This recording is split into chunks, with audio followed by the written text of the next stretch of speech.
Selamat pagi, selamat jumpa kembali Bunse, Josen, dan para tonsin sekalian.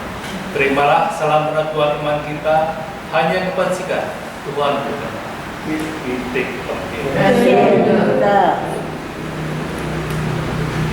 Ya, belum lama kita baru saja menjalani upacara sembahyang Domso Tanjing hari Senin yang lalu, dan ini belum genap 1 minggu saya sudah ditembak oleh Josen Wiwi untuk naik mimbar membawakan makalah atau khotbah. Tapi sebelumnya saya pun mau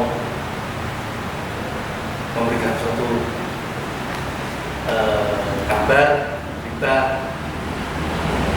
tentang apa yang telah saya rasakan setelah diizinkan menjadi seorang Josen. Dan para tojin mau tahu? Mantap ya, itu sedikit intermezzo bahwa dengan adanya kita diberikan suatu kepercayaan, diberikan suatu mandat, itu membuat kita lebih memantapkan diri dan lebih menekuni daripada apa yang ada sudah diajarkan oleh Nabi kita, Nabi Konghucu, diwariskan hingga sekarang, hingga saat ini untuk kita baca, kita pelajari, dan kita renungkan bersama, kita laksanakan bersama. Seperti apa yang telah disampaikan tadi, yaitu rombongan ayat pada pagi hari ini, yaitu pada Sabda Suci Jilid 15 ayat yang ke-15. Nabi bersabda, bersikap keras kepada diri sendiri dan bersikap lunak kepada orang lain akan menjauhkan sesaat orang. Dan kita menempa pada diri kita. Diri sendiri itu harus lebih banyak belajar, lebih banyak menata, lebih banyak diasah.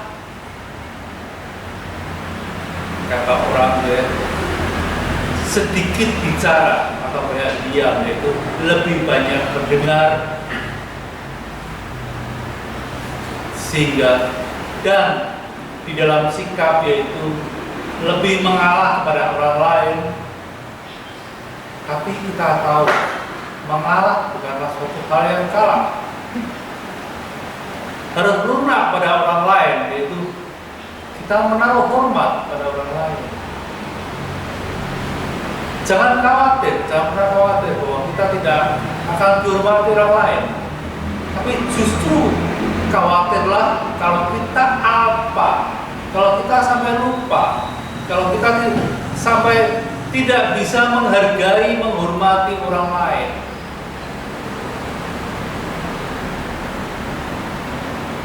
Makanya kita harus menata diri kita, harus bagaimana kita bersikap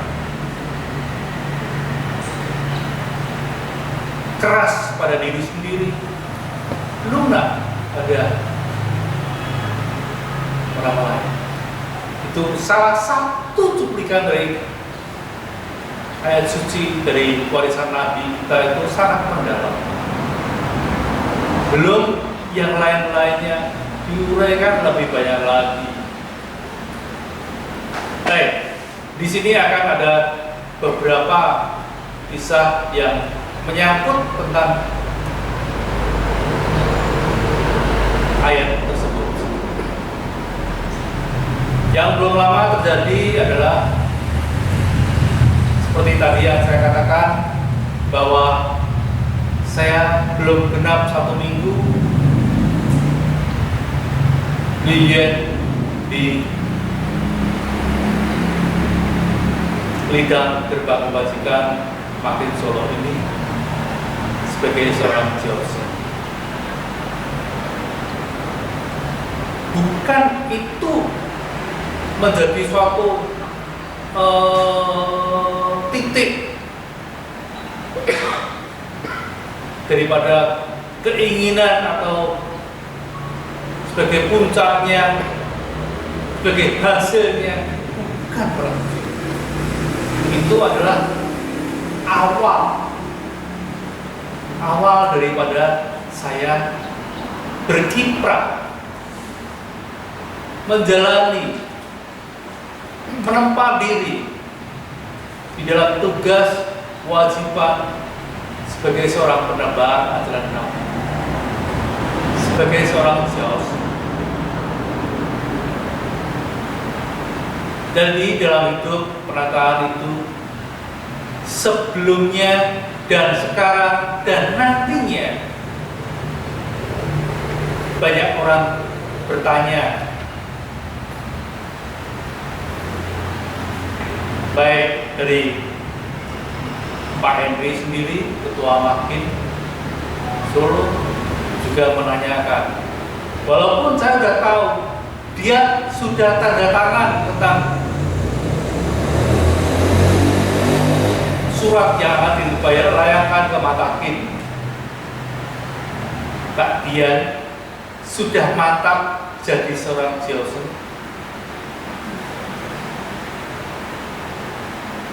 Sudah, Pak. Terima kasih perhatiannya. Karena apa? Karena sama-sama seorang wirausahawan. Dan saya lebih berkecimpung dulu sebagai yang berhadapan dengan banyak orang dengan di sebuah toko. Makanya dipertanyakan lebih lanjut, sudah mantap belum? Karena yang akan dihadapi itu adalah banyak orang yang menyoroti, banyak orang akan melihat, lebih menilai baik kiprah apa yang telah saya lakukan sebelumnya, saat sekarang dan nantinya. Itu akan menjadi sorotan lebih banyak orang. Itu pasti.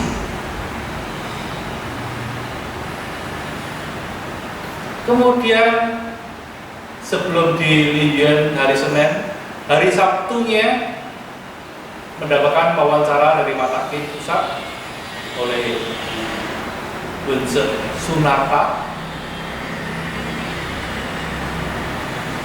Kembali ditanyakan tentang apa tujuan, motivasi daripada seorang Toji Dian Subagio mau Lilian sebagai seorang Jose. Dan saya menjawab, sebuah pengabdian, pelayanan, pengabdian dan pelayanan. Mengapa kamu lakukan hal itu? Mengapa dia sebagai melakukan hal itu? Supaya wawasan, pemikiran, dan komunikasi tetap berjalan lancar. Sehingga apa? Sehingga dengan bertambahnya kita usia, tidak mudah ikut. Begitu Begitu saya selesai dengan usaha saya yang tiap hari berkecimpung di sebuah toko, sekarang beralih menggeluti hal baru, belajar hal baru, otomatis mengasah otak lagi dan tidak mudah ikut. Itu keuntungan yang saya dapat, sehingga bermotivasi bahwa hidup ini harus kita nikmati dengan sehat, dengan pikiran yang tercerahkan.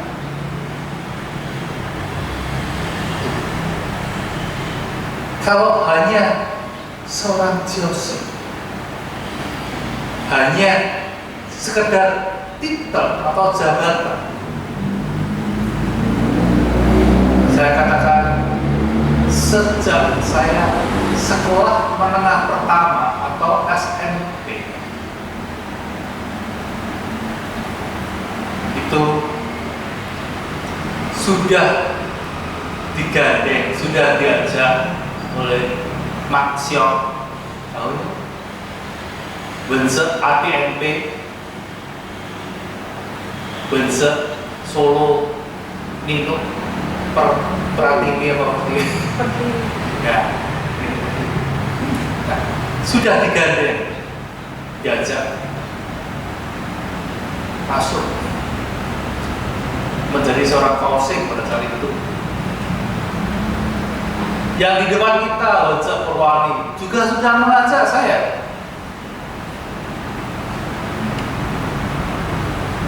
Wajah Purwani adalah guru saya di SMA Bhinneka Jogja.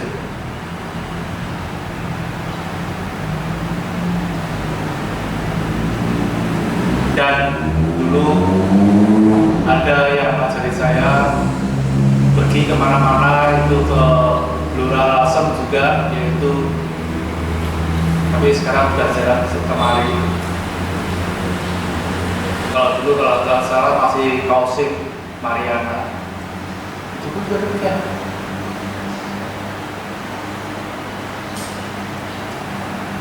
SMP, sejak SMP tahun 75, saya ingat sekali, saya sudah naik mimbar memberikan mengulas namanya suci ya, sekelasnya anak SMP lebih ulasannya itu di Blora Cepu, Blora Lasem sudah pernah.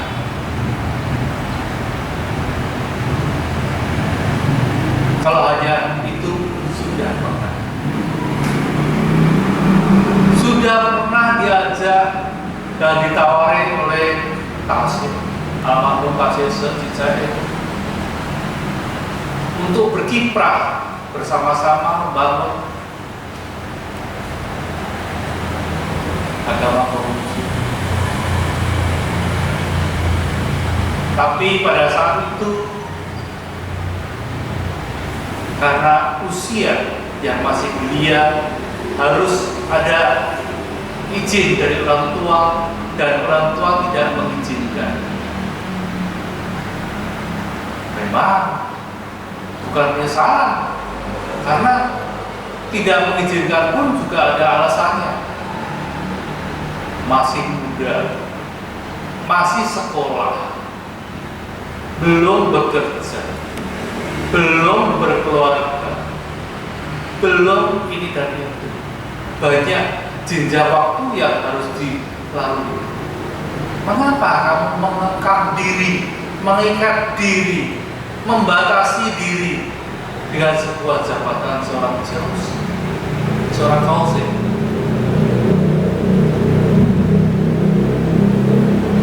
Tunggu pada saatnya akan kamu bisa memilih jalan hidupmu sendiri.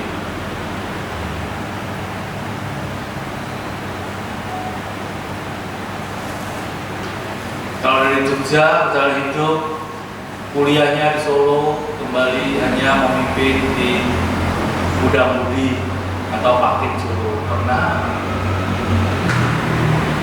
berkiprah di pendidikan, masuk di Yayasan Pendidikan Tripusaka, mengurusnya. Juga pernah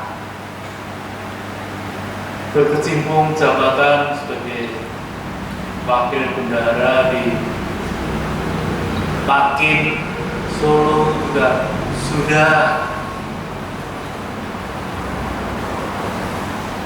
Tapi untuk dilantik, disidikan sebagai seorang jawab belum. Dan terbetiknya baru tahun lalu 2019.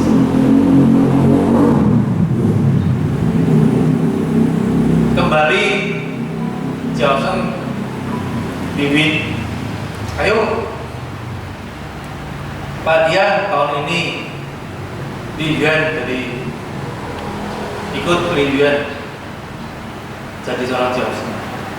Oke, daftarin. Saya udah bilang oke sambil lalu. Tapi apakah dengan oke langsung bisa jadi? Dia dan Nabi yang menuntun saya. Kalau kamu siap, tidak tahun ini, tidak tahun 2019, dan muncullah suatu halangan bahwa untuk bisa di harus mengikuti DAP atau Diklat Agama Konghucu 25 jam minimal. Itu sebagai suatu syarat mutlak. Saya pada saat itu saya belum, walaupun sudah berusaha keras dari Johnson Bibin untuk berhubungan pada waktu itu dengan Johnson Prip, sekarang Dawense, dan tetap tidak goal. Ya saya pun tidak menyesali, apakah enggak? Ya memang belum. Tapi saya siap. Beda ya. Jadi menyiapkan diri. Ya, sekarang tinggal dulu dari atas. Dan ternyata benar. Pada saat itu di Solo itu yang kemudian banyak sekali. Saya masih ingat, ya Johnson Urip jadi Bunse, ada Johnson Andi Semarang itu dari Bunse juga begitu, dan lain-lain. Ya. Tapi setelah itu, masuklah COVID-19.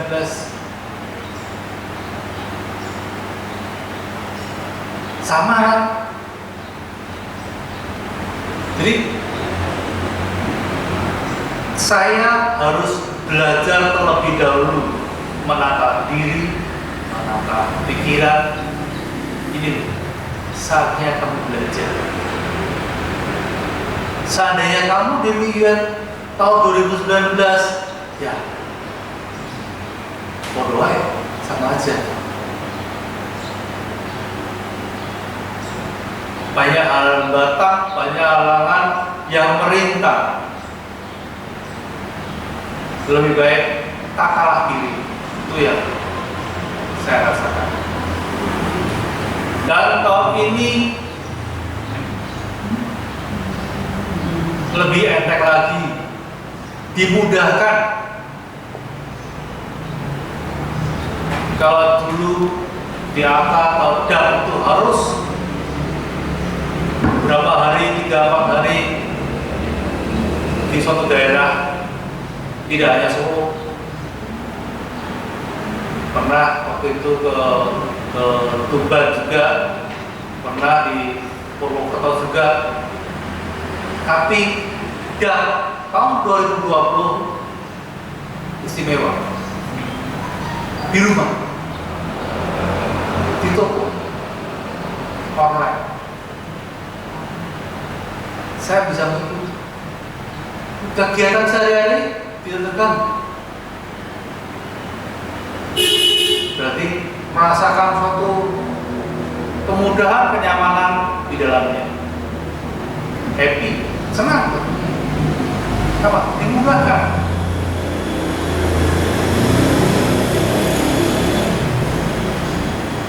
Kemudian pada acara religionnya hari Senin pagi mereka sudah pada ujian di Taman Mini,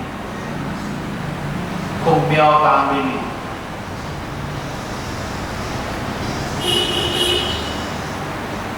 Dan kebanyakan adalah yang Sioson baru itu dari Palembang atau Sumatera Selatan dan Sumatera Utara, baik dari Makin maupun Makin di sana, atau Makin provinsi. Banyak yang bicara yang muda-muda. Kalau dari yang naik dari Bunse ada 3 dan saya cukup kenal semuanya, yaitu 1 Bunse Lim Liliani Lontong yang termasuk mengisi DAK juga. Kemudian ada Bunse Mingga. Bunse Mingga itu dari yang di Jakarta kayak guru ya. Terus ada Bunse Handoko Cokro itu dari Budiu. Ya kebetulan ketiganya saya cukup kenal. Walaupun belum tatap muka atau pernah tatap muka ya lupa, tapi di WA juga tahu.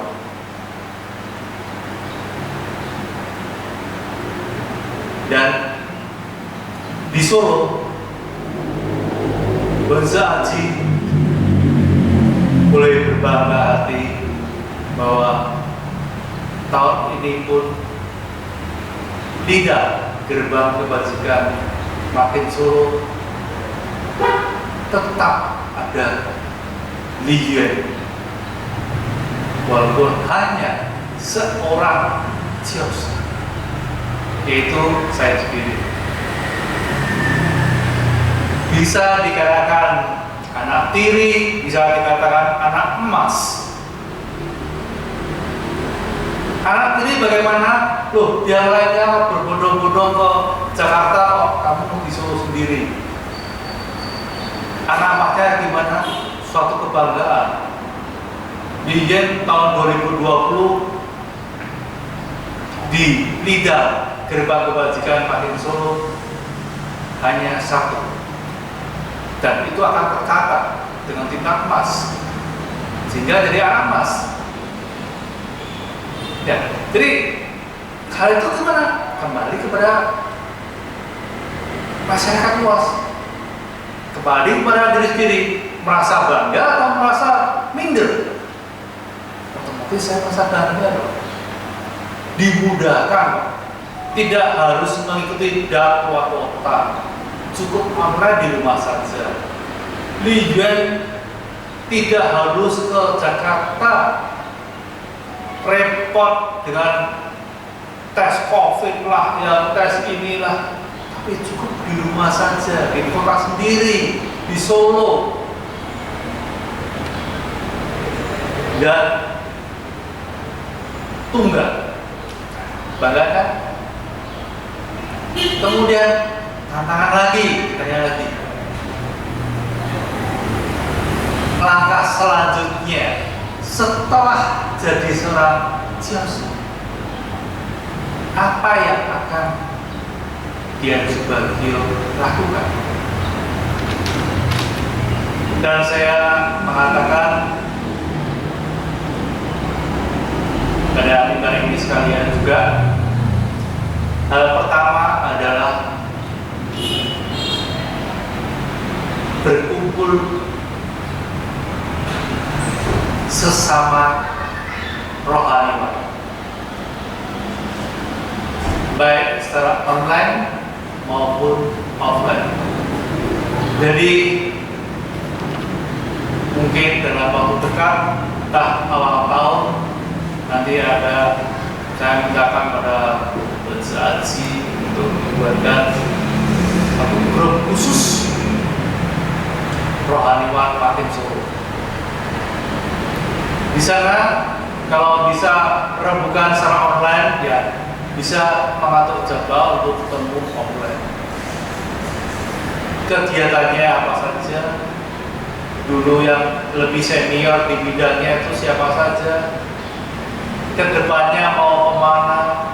Sebagai orang baru, otomatis saya akan belajar dan menata diri dan mengikuti aturan yang ada.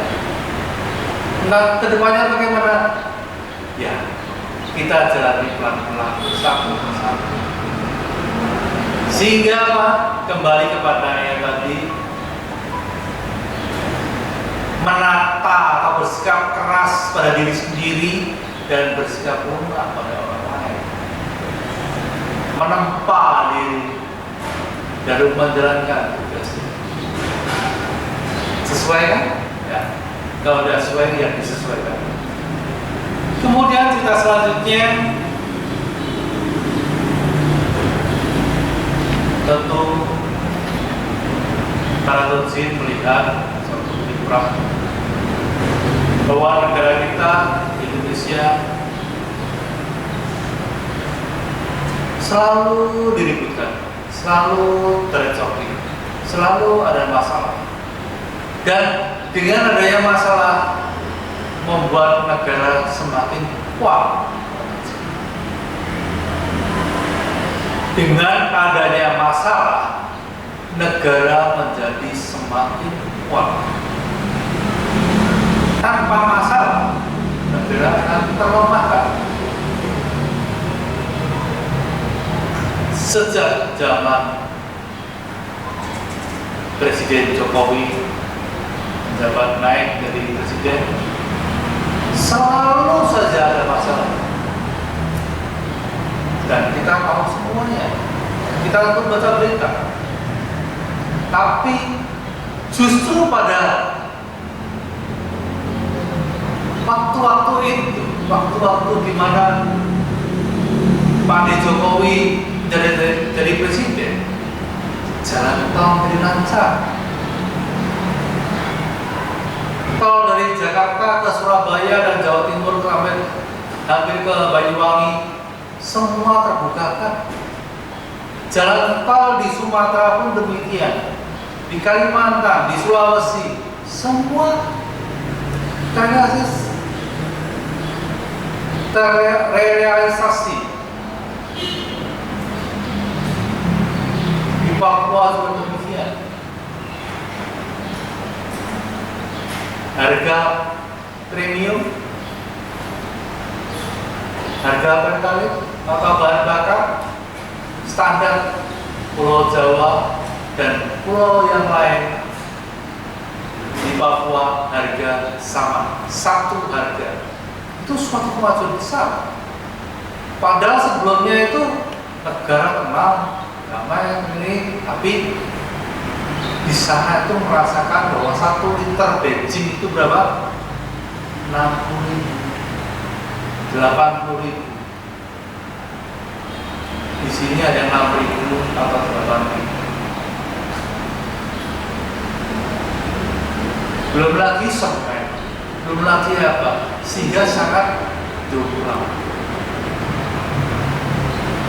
Tapi dengan adanya gejolak-gejolak ini, justru ada kemajuan. Kalau kita lihat tambang nikel, tambang emas, Freeport dulu dikuasai Amerika. Kita hanya dapat jatah itu hanya 3%. Indonesia hanya dapat jatah itu 3%. 3% itu nilainya udah triliun. Sekarang jatahnya adalah menguasai 51%. Berarti berapa kali T?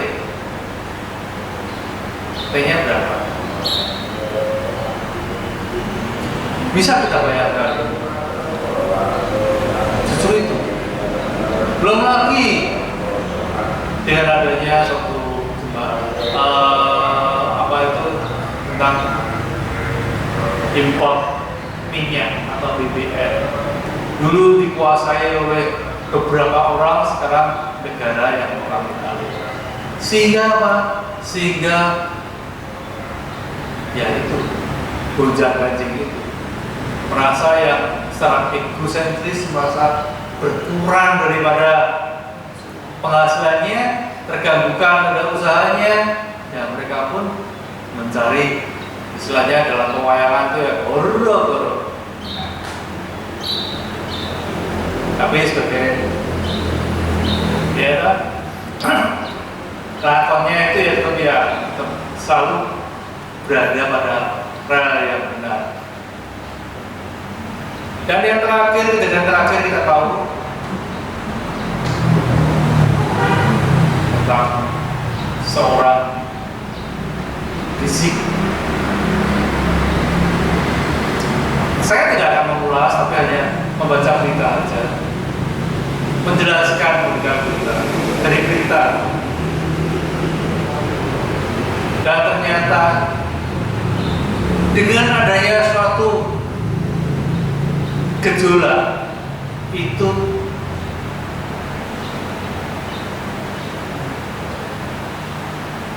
timbul adanya suatu penyelundupan, yaitu sabu luar biasa banyak, 201 kilo, di mana Petamburan daerahnya FPI. Karena seperti kalau kita tahu ya, tempat teraman itu di mana? Tempat teraman adalah tempat di mana tempat itu adalah tidak aman. Kalau kita lihat cerita-cerita film atau silat atau apa dari cerita Minggu, tempat teraman buron itu mana? Di kerajaan. Nah, itu gitu. Tempat teraman di mana? Ya, tempat yang bergejolak. Ternyata tahun ini tidak aman. Jadi kita harus salut, bangga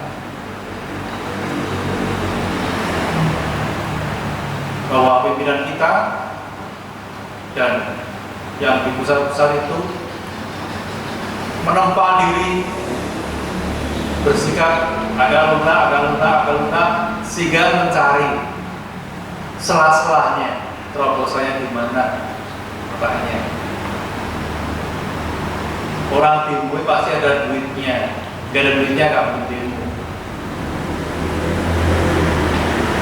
Apalagi demonya berjilid-jilid. Nah itulah sumber dana itu gitu. Dan ternyata salah satu diantaranya penyelundupan. Oke, itu adalah kisah yang kedua. Dan kisah yang ketiga yaitu COVID-19. Ini pun ceritanya berjilid-jilid para musik. Dari awal permasalahan yaitu geger, sumbernya dari mana, alam berbuat apa, dari alam atau takut sebuah negara atau perorangan. Tapi kita tidak perlu mempermasalahkan itu sudah ada yang mengurusi sendiri, sudah ada yang memperdebatkan sendiri.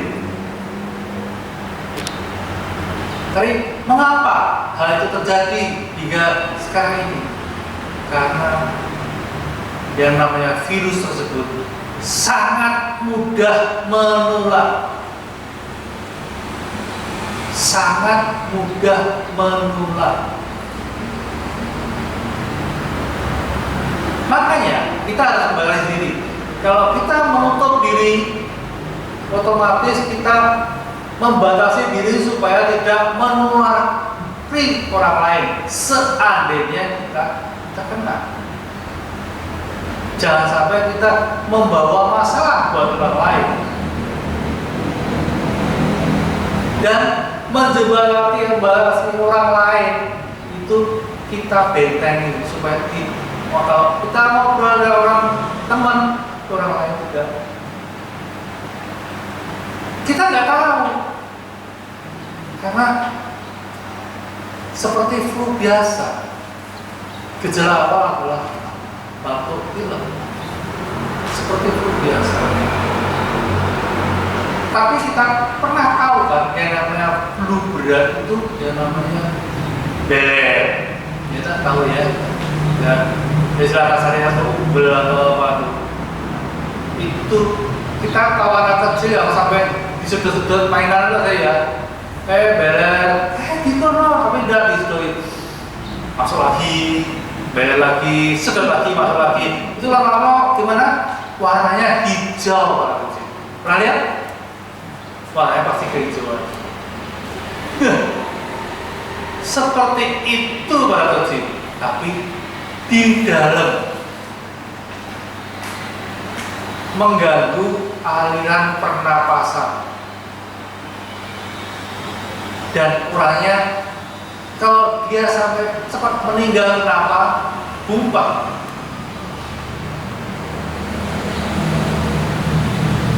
Wah dia nggak sakit yang gini contoh karena ambekannya di pinggang dia ya taksak gitu. Terus mengatasinya gimana? Ilmu lagi para kecil ini ya, kalau kita bawa masker dan tentu kita nggak asing dengan yang namanya minyak kayu putih, teteslah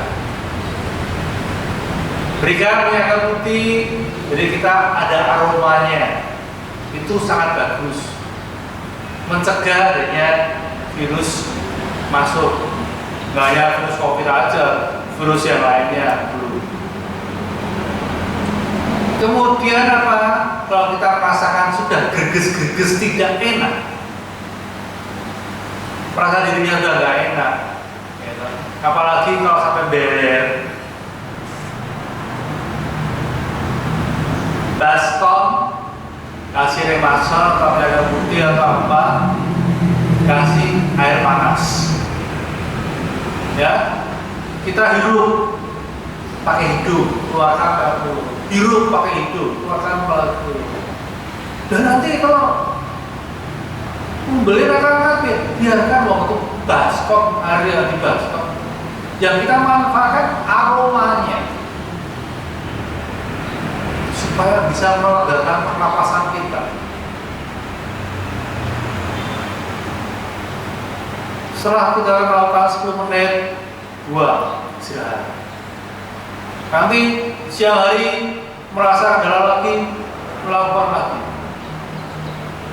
Itu kalau pelajaran di Singapura, di Malaysia, yaitu hanya cukup air mendidih saja. Ya dari kompor, paru pulang biru lama. Kondisi kita tuh fit, siap menerima. Tapi pada saat kita flu, pada saat kita batuk, pada saat kita tuh udah sedikit greges-greges demam, ya jangan tunda. Kita cari yang safety, yang aman buat diri kita, karena nanti toh kita semua kan mengalami disuntik.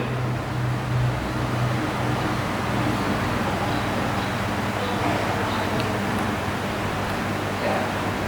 Berarti apa?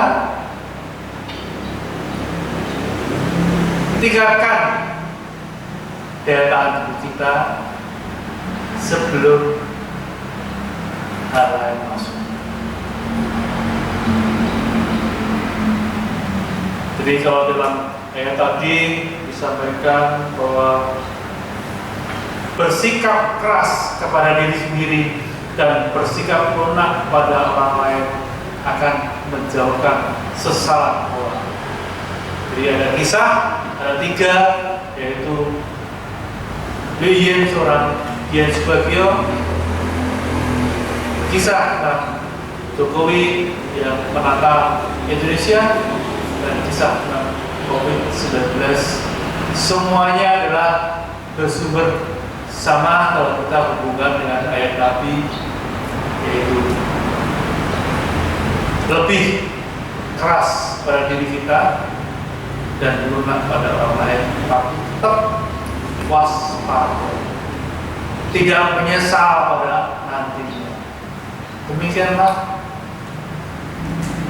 antara pertama perdana yang bisa saya sampaikan.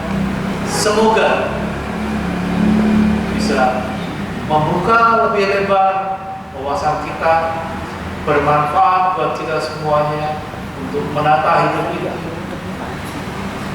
lebih baik, lebih indah, dan lebih bisa merasakan kebahagiaan di dalamnya. Terimalah kembali salam peneguhan iman kita, hanya kebajikan Tuhan berkenan. Mintik tongkir.